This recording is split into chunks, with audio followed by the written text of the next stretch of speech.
Moving over to America, Trump is pushing for Liberation Day tariffs, calling out courts that are trying to block his way.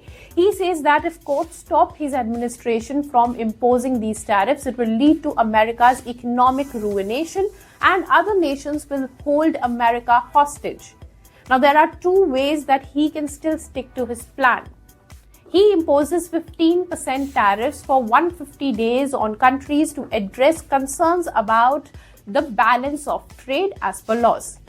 Now, if the administration chooses to go this route, the tariffs will go into effect within days as per Goldman Sachs.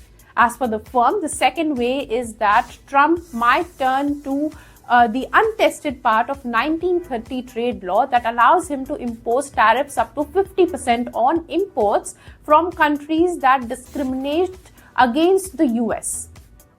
What did Trump say and what are manufacturers saying? Here's a report. US President Donald Trump was hit with a major blow last week when the US Court of International Trade called his reciprocal tariffs unlawful and put a pause on them.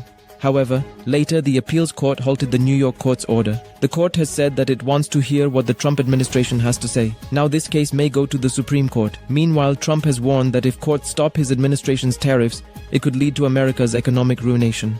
Trump's top advisors say that they won't back down and still have ways to keep pressure on countries like China to make trade deals. Trump said that the decision against tariffs will let other countries hold the US hostage. Earlier, the White House also hinted that Trump was not planning to extend the original 90-day pause on some of the highest tariff rates, making it more likely that the tariffs would kick in as scheduled in July. In the same week the legal issues started, Trump lashed out at China, accusing it of not sticking to an earlier agreement that had both countries easing their high tariffs as they worked forward towards a more permanent deal. He then also announced that he will double the tariffs imposed on steel to 50%. Meanwhile, tariffs are hitting the US manufacturers hard.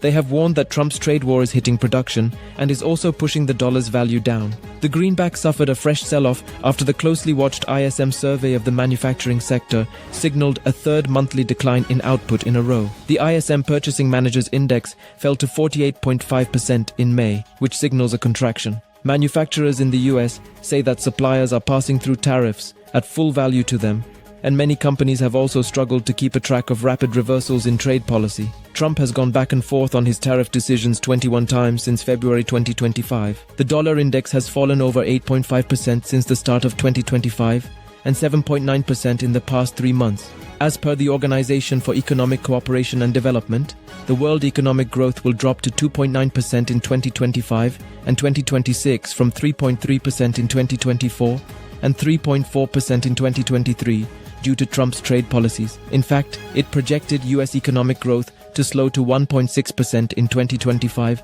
down from 2.8% in the previous year. The report said that Trump's policies have raised average US tariff rates from around 2.5% when he returned to White House to 15.4%, highest since 1938. If you like this video, then like, share and subscribe to ET Now.